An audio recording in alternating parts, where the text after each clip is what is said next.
ਸਤਿ ਸ਼੍ਰੀ ਅਕਾਲ ਸਾਰਿਆਂ ਨੂੰ। ਅੱਜ ਦਾ ਜੋ ਟੌਪਿਕ ਹੈਗਾ ਉਹ ਹੈਗਾ evolution of micro processors and its function.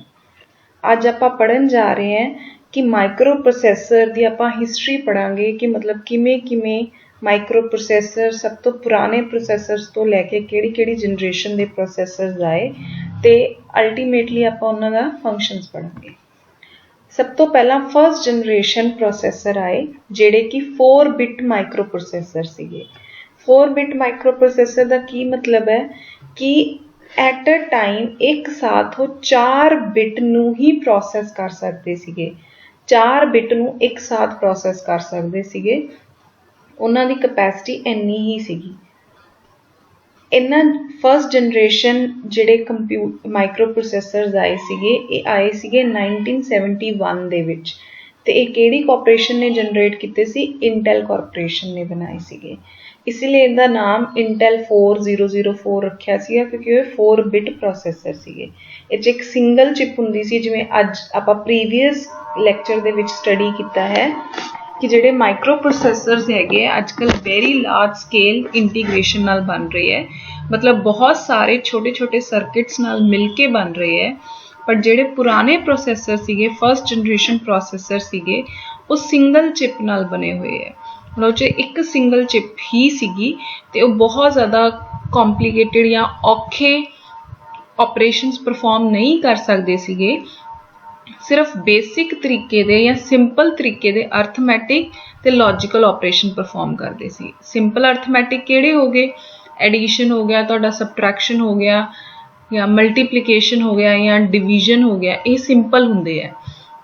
But ਮੁਸ਼ਕਿਲ ਕਿਹੜੇ ਹੁੰਦੇ ਆ? ਜਿਵੇਂ ਡਿਫਰੈਂਸੀਏਸ਼ਨ, ਇੰਟੀਗ੍ਰੇਸ਼ਨ, ਕਿਸੇ ਦੀ ਪਾਵਰ ਕੱਢਣਾ, ਰੂਟ ਕੱਢਣਾ, ਇਹ ਸਾਰੀ ਚੀਜ਼ਾਂ ਬਹੁਤ ਕੰਪਲੀਕੇਟਡ ਜਾਂ ਆਪਾਂ ਕੰਪਲੀਕੇਟਡ ਅਰਥਮੈਟਿਕ ਕਹਿ ਸਕਦੇ ਹਾਂ ਇਹਨੂੰ, ਜਾਂ ਕੰਪਲੈਕਸ ਅਰਥਮੈਟਿਕ ਕਹਿ ਸਕਦੇ ਹਾਂ, ਜਿਹੜੇ ਕਿ ਫਸਟ ਜਨਰੇਸ਼ਨ ਮਾਈਕਰੋ ਪ੍ਰੋਸੈਸਰਸ ਪਰਫਾਰਮ ਨਹੀਂ ਕਰ ਸਕਦੇ ਸੀਗੇ। ਇਹਦੇ ਇਲਾਵਾ ਲੌਜੀਕਲ ਆਪਰੇਸ਼ਨਸ ਉਹ ਕੀ ਪਰਫਾਰਮ ਕਰ ਪਾਉਂਦੇ ਸੀਗੇ? ਬੂਲੀਅਨ, ਔਰ ਤੇ ਐਂਡ। ਔਰ ਤੇ ਐਂਡ ਮੈਂ ਪਿਛਲੇ ਲੈਕਚਰ ਦੇ ਵਿੱਚ ਸਮਝਾਇਆ ਹੋਇਆ ਇਸ ਤੋਂ ਪ੍ਰੀਵੀਅਸ ਵੀਡੀਓ ਦੇ ਵਿੱਚ। ਜੇ ਕਿਸੇ ਨੂੰ ਔਰ ਤੇ ਐਂਡ ਦਾ ਆਪਰੇਸ਼ਨ ਸਮਝਣਾ ਹੈ, ਡਿਸਕ੍ਰਿਪਸ਼ਨ ਦੇ ਵਿੱਚ ਪ੍ਰੀਵੀਅਸ ਵੀਡੀਓ ਦਾ ਲਿੰਕ ਹੋਣਾ, ਉੱਥੇ ਜਾ ਕੇ ਤੁਸੀਂ ਚੈੱਕ ਕਰ ਸਕਦੇ ਹੋ। ਤੇ ਥਰਡ ਆ ਜਾਂਦਾ ਹੈ ਕੰਟਰੋਲ ਯੂਨਿਟ।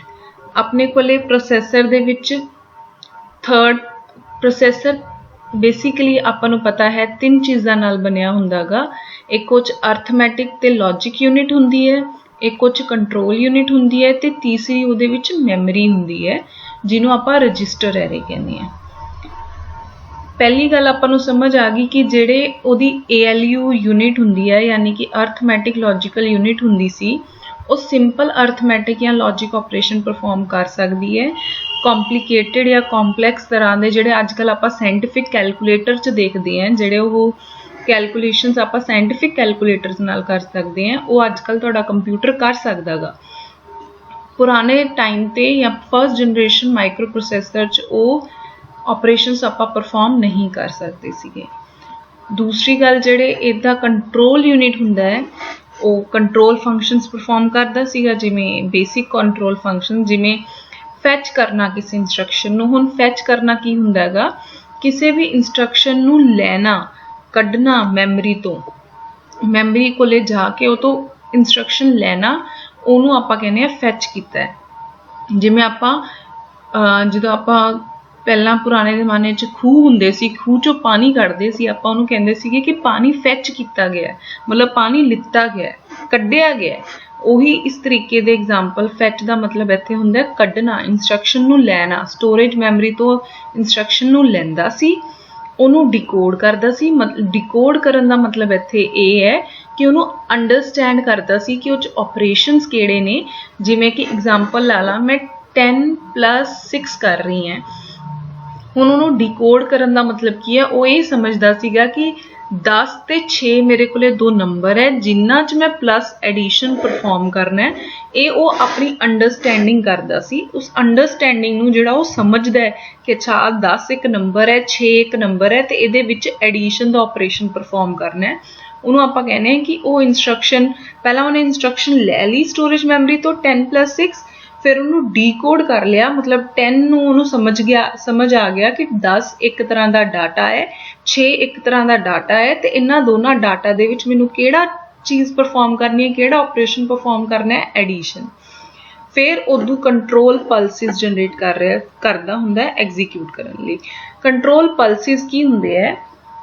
माइक्रो प्रोसैसर आपां प्रीवियस लैक्चर दे विच पढ़िया हैगा कि माइक्रो प्रोसैसर क्लॉक दी टिक दे नाल चलदा है, मतलब जिन्हें उन्हें कोई भी काम करना है वो clock the tick they count ते काम करदा है कि जे उन्हें एडिशन करना है वो देखदा है कि एडिशन मैं किन्ने टिक ते परफॉर्म किया, मतलब मैनूं क्लॉक दे किन्ने टिक लगे, जिवें क्लॉक हौली हौली चलदी है टिक टिक टिक टिक, वो ये काउंट करता है कि किन्ने क्लॉक दे टिक च जे उन्हें 5 टिक लिते ऐड करन नूं, वो कहूगा कि क्लॉक दे 5 पल्सिस मैं यूज़ किते इस ऑपरेशन नूं परफॉर्म करन लई। एग्जीक्यूट करना हुंदा है, परफॉर्म करना या उते काम करना। सब तो पहला इंस्ट्रक्शन लैंदा है, उहनूं समझदा है ते उदों बाद चों उहदे उपर काम करदा है, ते जिहड़ा काम करदा है वो पल्सिस दे नाल कंट्रोल हुंदा है कि किन्ने क्लॉक दे टिक दे उपर काम किया गया है। इस पूरी यूनिट नूं मिला के कंट्रोल यूनिट बनदी है। तुहाडे फर्स्ट जनरेशन माइक्रो प्रोसैसर सीगे जिहड़े कि सिर्फ 4 बिट एट अ टाइम लैके काम कर सकदे सी। 4 बिट्स दे नाल 1971 दे विच आए सीगे। इंटेल कॉर्पोरेशन ने बनाए सीगे। इन्हां दा नाम इंटेल 4004 रखिया सी क्योंकि 4 बिट प्रोसैसर सी। ये बेसिक तरीके दे अर्थमैटिक ते लॉजिक ऑपरेशन परफॉर्म करदे सी। सिंगल चिप दे बने हुंदे सीगे, इच इंटीग्रेशन नहीं हुंदी सीगी। बहुत सारे चिप्स नूं मिला के नहीं बनिया हुंदा सी, एक ही चिप हुंदी सी। कंट्रोल यूनिट उही अपना बेसिक काम करदी सी, फैच करदी सी, डिकोड करदी सी ते एग्जीक्यूट करदी सी।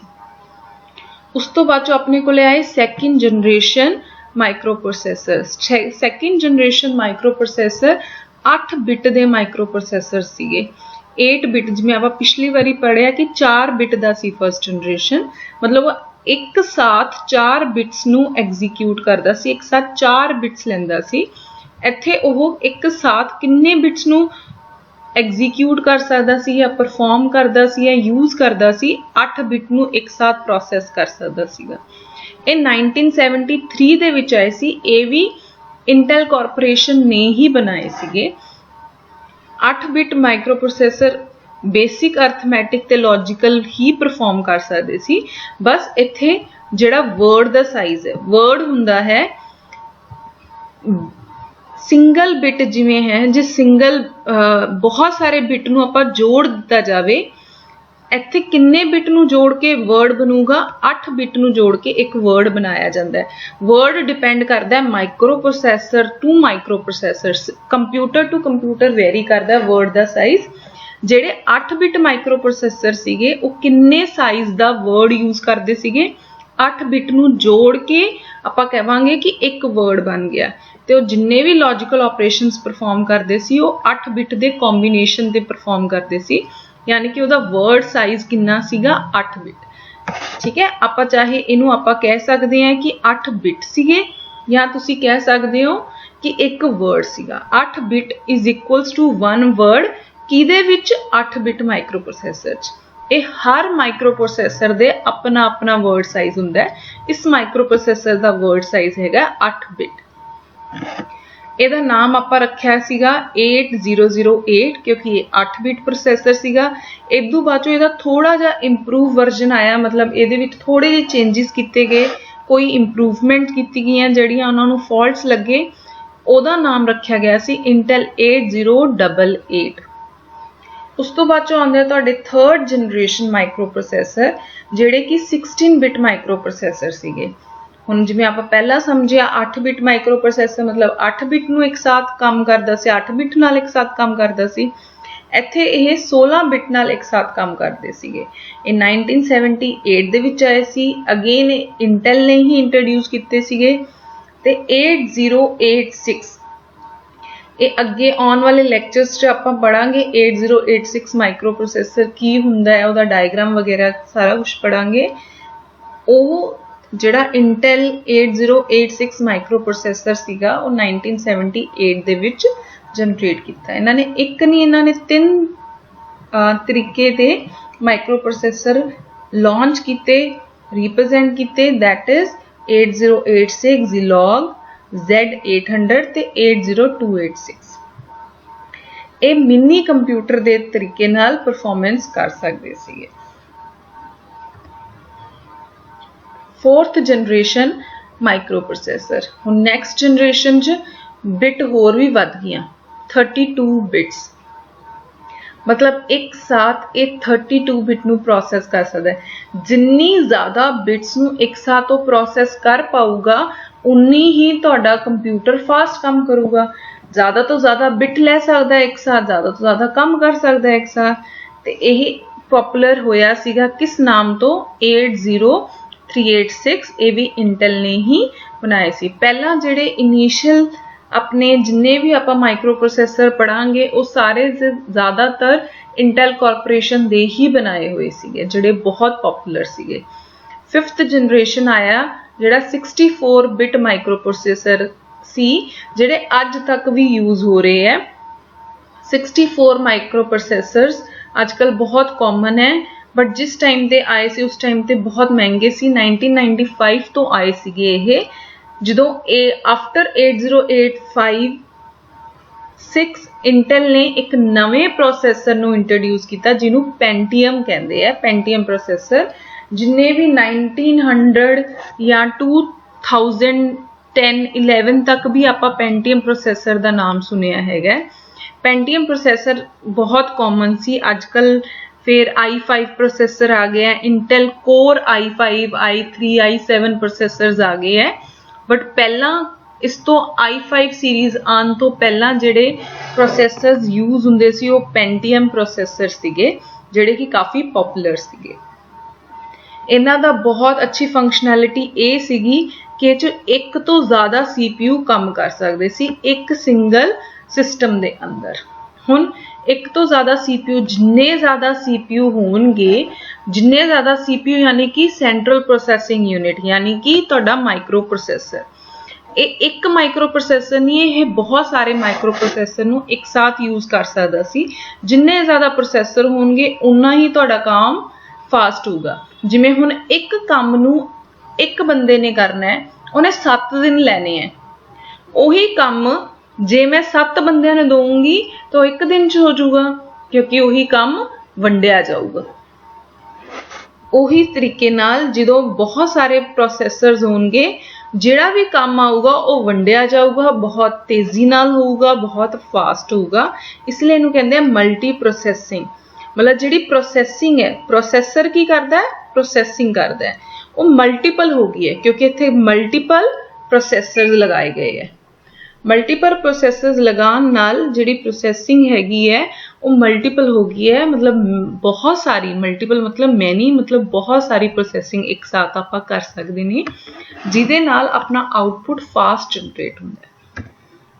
हुण जिन्ने भी आप माइक्रो प्रोसैसर्स पढ़े हैं, इत्थे आपां उन्हां नूं टेबल दी फॉर्म च पढ़ांगे।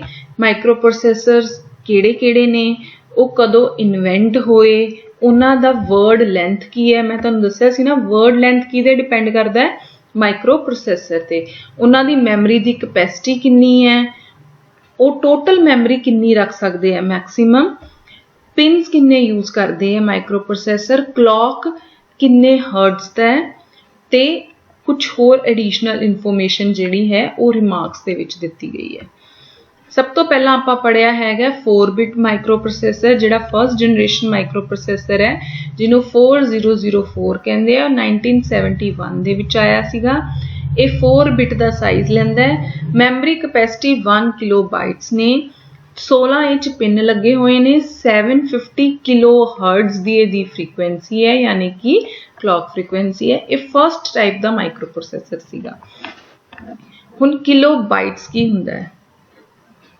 किलोबाइट्स का मतलब ये है, मैं तुहानूं एज अ एग्जाम्पल समझाउण दी कोशिश करदी हां।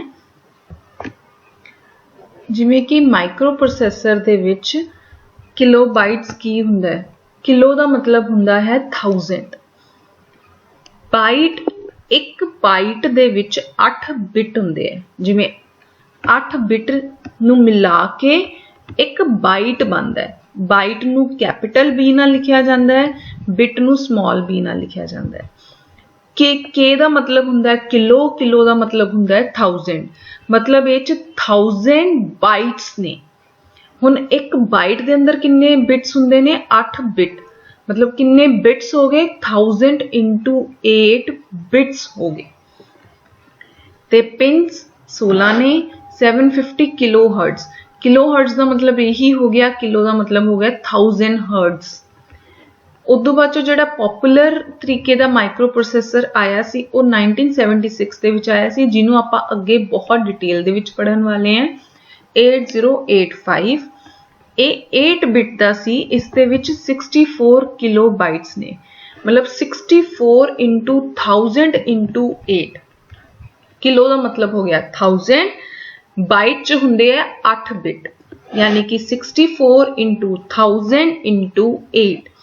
एने एच बिट्स हुंदे है मेमोरी नू रखन वास्ते, मतलब एने बिट्स ये रख सकदा है।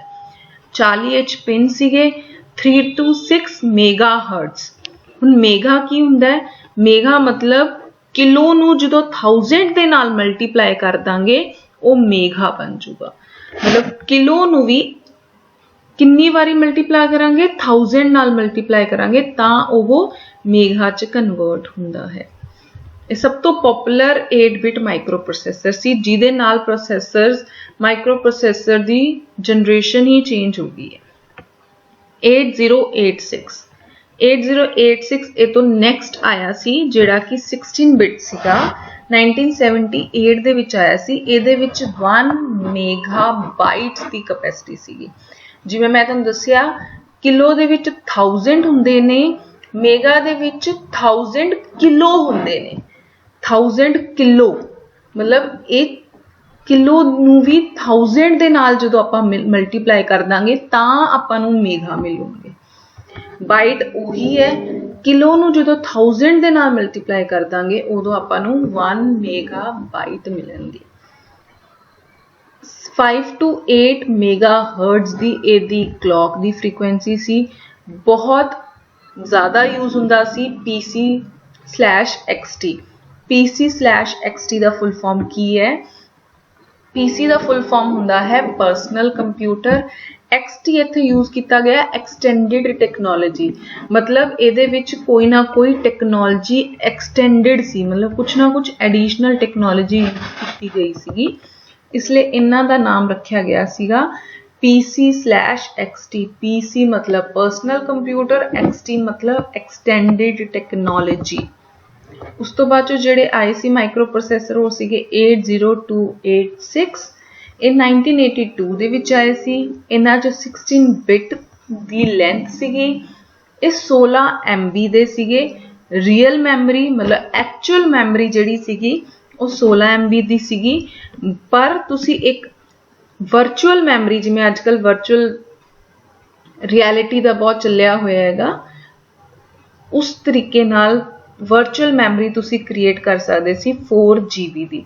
हुण वर्चुअल मैमरी किहड़ी हुंदी है? वर्चुअल मैमरी एक्चुअली एग्जिस्ट नहीं करती, मतलब तुहाडे सिस्टम दे विच वो मैमरी नहीं होगी, पर जदों तुसी मैमरी नूं यूज करोगे सिस्टम नूं लगूगा कि तुहाडे कोले इन्नी 4 GB दी मैमरी पई है। हुण वो किवें क्रिएट कीती जांदी है? ये सारा कुछ ऑपरेटिंग सिस्टम दे विच आपां पढ़ाउने हुन्ने हैं।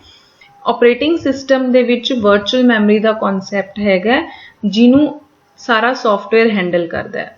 हुण वो किवें हैंडल हुंदा है, अगर तुहानूं वो जानना है तो उहदे लई तुसीं ऑपरेटिंग सिस्टम दे विच जाके वर्चुअल मैमरी दा कॉन्सैप्ट पढ़ सकते हो।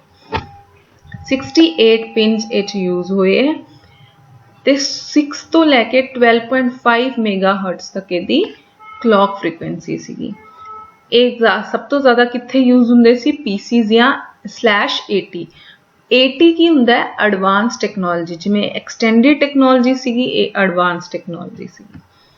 उस तो बाद जो जिहड़े माइक्रो प्रोसैसर आए सी वो 80386 सी, 1985 दे विच आए सी। 32 बिट सीगे। हुण 4 GB सीगे। हाँ जी, हुण GB की हुंदा है? किलो 1000 बाइट्स, मतलब किलो का मतलब हुंदा है 1000 बाइट्स। जो किलो नूं ही 1000 नाल मल्टीप्लाई कर दिता जावे, मेगाबाइट्स। 1 मेगाबाइट्स दे विच 1000 किलोबाइट्स हुंदे है।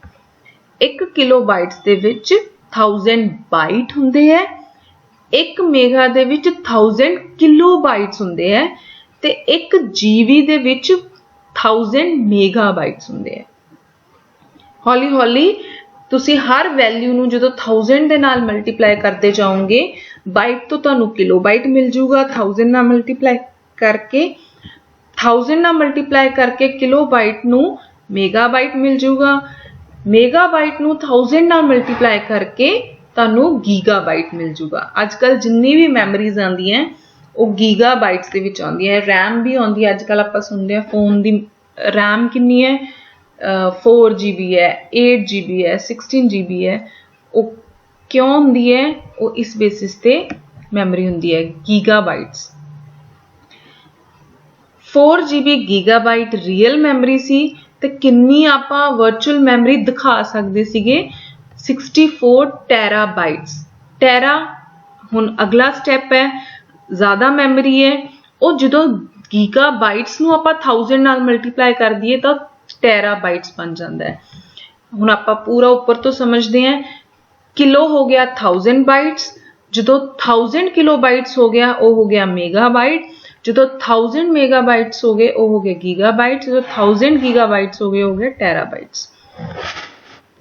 इस दे विच आपां पिन्स यूज करते सीगे ग्रिड एरे दे विच।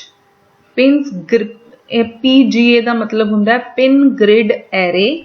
पिन ग्रिड एरे का मतलब है कि ग्रिड दी फॉर्म च, मतलब बॉक्स दी फॉर्म च तुसी लगा लो। जिवें आ बॉक्स है, बॉक्स दे विच आ जिवें आ बॉक्सिस बने हुए हैं छोटे छोटे, ये इस तरीके दी आर्कीटैक्चर या इस तरीके दे स्ट्रक्चर नूं आपां की कहने हैं, ग्रिड कहने हैं।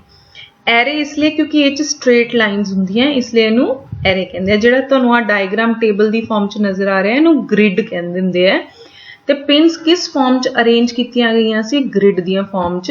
ते उहदा साइज की सीगा 14x14। 14x14 का मतलब हो गया 14 उस च रोज होणगियां ते 14 उस च कॉलम्स होणगे। हुण इहदे क्लॉक दा जिहड़ी फ्रीक्वेंसी सी वो 22 लैके 33 मेगाहर्ट्ज तक सीगी। MMU यूनिट चिप दे उपर ही बनी हुई सी, सैपरेटली तुहानूं MMU नहीं लगानी पैंदी सी। हुण MMU की हुंदी है? Memory management unit. मैमरी नूं मैनेज करन वास्ते एक यूनिट हुंदी है अपने कंप्यूटर दे विच। वो इस ईयर तो बाद चों 1985 तो बाद चों चिप दे नाल ही आनी शुरू हो गई सी, यानी कि माइक्रो प्रोसैसर दे नाल ही आउंदी सी। इस तो पहला अपने कोले MMU unit, memory management unit नहीं सी। मैमरी नूं अपने आप मैनेज करना पैंदा सी या एडिशनली इंस्टॉल करना पैंदा सीगा मैमरी मैनेजमेंट यूनिट नूं। 80486 1989 दे विच आया सी। 32 बिट इहदी वर्ड लेंथ सी। 4 GB रियल मैमरी सीगी। 64 टेराबाइट्स तक आपां वर्चुअल मैमरी दिखा सकते सीगे। 17x17 पिन ग्रिड एरे का साइज सीगा। 25 तो लैके 100 मेगाहर्ट्ज तक क्लॉक दी फ्रीक्वेंसी सीगी। MMU इहदे अंदर सीगा। FPU यानी कि फ्लोटिंग पॉइंट यूनिट।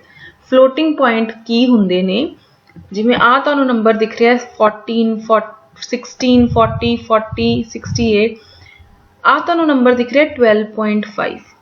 ਜਿਹੜੇ भी नंबर पॉइंट्स की फॉर्म च नज़र आते हैं उन्हां नूं आपां फ्लोटिंग पॉइंट नंबर्स कहते हैं। फ्लोटिंग पॉइंट नंबर्स हुंदे है कोई भी नंबर जिहड़े पॉइंट्स की फॉर्म नूं रख सकते हैं, जिवें 1.2 नूं रख सकते हैं, उन्हां नूं फ्लोटिंग पॉइंट कहा जाता है। इस तो पहलां तुसीं सिर्फ सॉलिड्स नंबर्स नाल डील करते सी।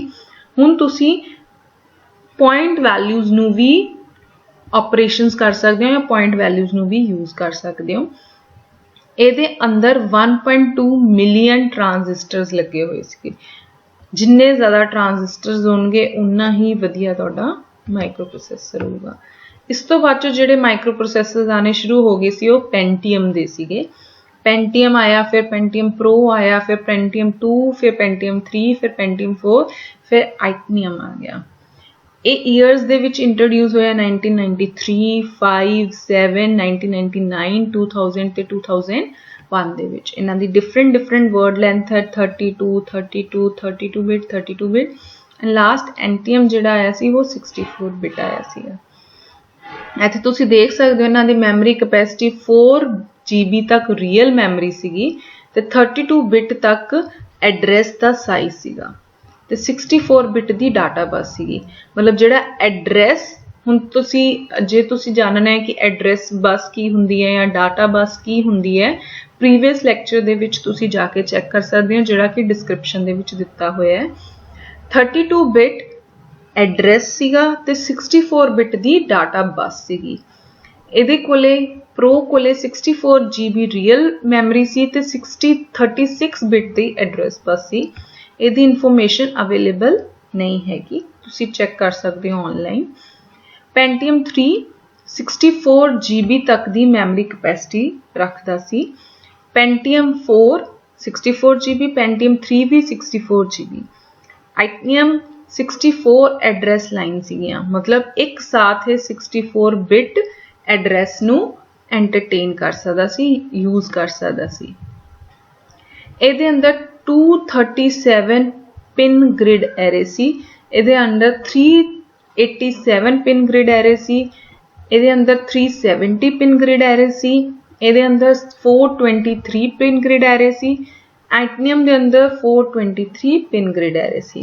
ਇੱਥੇ ਕਲੌਕ ਦੇ ਵੇਰੀਅਸ ਦਿੱਤੇ ਗਏ ਹੈ। ਫ੍ਰੀਕੁਐਂਸੀ 60 to 200 ਸੀਗੀ, 150 to 200 C, 233 to 400 the range ਸੀ, 600 ਤੋਂ ਲੈ ਕੇ 1.3 मेगाहर्ट्ज तक ਸੀਗੀ। एक्चुअली ये गीगाहर्ट्ज है। 600 ਤੋਂ ਲੈ ਕੇ 1.3 गीगाहर्ट्ज तक ਸੀ, 733 मेगाहर्ट्ज ਤੋਂ ਲੈ ਕੇ 1.3 गीगाहर्ट्ज तक ਸੀ। कंटेन 2 ALUs, ਇਹਦੇ ਅੰਦਰ 2 अर्थमैटिक लॉजिकल यूनिट ਸੀ, 2 कैश मैमरीज ਲੱਗੀਆਂ ਹੋਈ ਸੀ, फ्लोटिंग पॉइंट यूनिट ਸੀਗੀ, 3.3 वोल्टेज दिंदा सीगा ते 7.5 मिलियन ट्रांजिस्टर्स लगे सीगे। ਇਹਦੇ अंदर डाटा फ्लो प्रोसैसर लगे होया सीगा। सैकेंड लैवल कैश लगी हुई सीगी, यानी कि 2 लैवल जिहड़ी कैश मैमरी हुंदी है लैवल दे विच हुंदी है, 2 लैवल तक दी कैश मैमरी लगी हुई सी। 3.3 वोल्ट प्रोवाइड करदा सी, यूज करदा सी। All features of Pentium Pro use करता सी। ये प्रीवियस वाले तो सारे यूज करता ही सी, प्लस मल्टीमीडिया टेक्नोलॉजी भी यूज करता सी। मल्टीमीडिया एक्सटेंडेड टेक्नोलॉजी यानी कि मल्टीमीडिया मतलब ग्राफिक्स वगैरह का काम भी इत्थे, ग्राफिक्स वगैरह भी इंट्रोड्यूस हो चुके सीगे। 3.3 वोल्ट सीगे, 7.5 मिलियन ट्रांजिस्टर सी। ਜਿਹੜਾ Pentium 3 ਸੀਗੇ ਉਹ Pentium 2 ਦਾ ਇੰਪਰੂਵਡ ਵਰਜ਼ਨ ਸੀ। ਇਹ ਚ ਆਪਾਂ 70 ਨਿਊ SIMD ਇਨਸਟਰਕਸ਼ਨਸ ਯੂਜ਼ ਕੀਤੀਆਂ ਹੈਗੀਆਂ। Pentium 4 Pentium 3 ਦਾ ਅਪਰ ਵਰਜ਼ਨ ਹੈ, ਉਹਦਾ ਇੰਪਰੂਵ ਵਰਜ਼ਨ ਹੈ। ਇਸੇ ਤਰੀਕੇ ਨਾਲ Itanium ਸਭ ਤੋਂ ਬੈਸਟ ਵਰਜ਼ਨ ਹੈ ਇਹਨਾਂ ਸਾਰਿਆਂ ਦੇ ਵਿੱਚ। ਲਾਸਟ ਵਿੱਚ ਆਪਾਂ ਆਉਨੇ ਹੈ फंक्शंस ऑफ माइक्रोप्रोसेसर। बहुत ही सिंपल तरीके दे आपां माइक्रोप्रोसेसर दे फंक्शंस लिखे हैं। होर ਇਹਦੇ इलावा बहुत सारे फंक्शंस ने माइक्रोप्रोसेसर दे ਜਿਹੜੇ शायद ਇਹਦੇ ਵਿੱਚ नहीं मैंशन होने। इत्थे सिर्फ सिंपल ਜਿਹੜੇ अंडरस्टैंड हो, ईजी टू अंडरस्टैंड ਉਹੀ फंक्शंस मैंशन ਕੀਤੇ गए है। सब तो बेसिक काम ਹੁੰਦਾ है माइक्रोप्रोसेसर ਦਾ दूसरे ਜਿਹੜੇ पार्ट हैगे है मशीन ਦੇ ਉਹਨਾਂ ਨੂੰ कंट्रोल करना ਤੇ ਉਹਨਾਂ ਨੂੰ टाइमिंग सिग्नल भेजना कि आ टाइम शुरू हो गया है, क्लॉक दी टिक शुरू हो गई है, काम शुरू कर दो, इन्ने टिक हो गए है, तुहाडा काम खत्म हो जाना है। टाइमिंग सिग्नल भेजना किस टाइम ते केड़ा काम करना है वो सारा कुछ कौन कंट्रोल करता है? माइक्रोप्रोसेसर। डेटा नू मैमरी ते इनपुट आउटपुट दे विच ट्रांसफर करन दी भी जिम्मेदारी किहदी है? माइक्रोप्रोसेसर दी। डेटा नू फैच करना, लेना, इंस्ट्रक्शन नू लेना मैमरी तो ये भी कौन करदा? माइक्रोप्रोसेसर। डेटा नू फैच करदा, इंस्ट्रक्शन नू फैच करदा, फिर इंस्ट्रक्शंस नू डीकोड करदा, फिर उन्हां दे उपर अर्थमैटिक ते लॉजिकल ऑपरेशन परफॉर्म करदा, फिर उन्हां नू प्रोसैस करदा और उदों बाद चों रिजल्ट नू वापस स्टोर कर दिंदा मैमरी दे विच। ਤੇ ਆਪਸ ਦੇ ਵਿੱਚ ਜਿੰਨੇ ਵੀ ਇਨਪੁਟ ਆਊਟਪੁੱਟ ਡਿਵਾਈਸ ਹੈ, ਇਨਪੁਟ ਉਹਨੇ ਕੀਬੋਰਡ ਤੋਂ ਲੈਣਾ ਹੈ, ਮਾਊਸ ਤੋਂ ਲੈਣਾ ਹੈ, ਡਿਸਪਲੇ ਸਕਰੀਨ ਤੇ ਜਾ ਕੇ ਹੋਣਾ ਹੈ, ਇਹ ਸਾਰੀ ਕਮਿਊਨੀਕੇਸ਼ਨ ਕੀਬੋਰਡ ਤੇ ਡਿਸਪਲੇ ਦੇ ਵਿੱਚ, ਮਾਊਸ ਤੇ ਡਿਸਪਲੇ ਦੇ ਵਿੱਚ, ਇਹ ਸਾਰੀ ਕਮਿਊਨੀਕੇਸ਼ਨ ਇੱਕ ਦੂਜੇ ਇਨਪੁਟ ਆਊਟਪੁੱਟ ਡਿਵਾਈਸਿਸ ਦੇ ਵਿੱਚ ਕੌਣ ਕਰਵਾਉਂਦਾ ਹੈ? Micro processor. ਅੱਜ ਦਾ ਟੌਪਿਕ ਇੱਥੇ ਹੀ ਖਤਮ ਹੁੰਦਾ ਹੈ। ਅੱਜ ਆਪਾਂ ਦੋ ਚੀਜ਼ਾਂ ਨੂੰ ਸਟੱਡੀ ਕੀਤਾ, ਇੱਕ ਐਵੋਲਿਊਸ਼ਨ ਆਫ ਮਾਈਕਰੋ ਪ੍ਰੋਸੈਸਰ ਜਿਹਨੂੰ ਆਪਾਂ ਹਿਸਟਰੀ ਵੀ ਕਹਿ ਸਕਦੇ ਹਾਂ ਮਾਈਕਰੋ ਪ੍ਰੋਸੈਸਰਸ ਦੀ, ਦੂਸਰਾ ਆਪਾਂ ਫੰਕਸ਼ਨਸ ਪੜ੍ਹੇ ਹੈ। Thank you for today.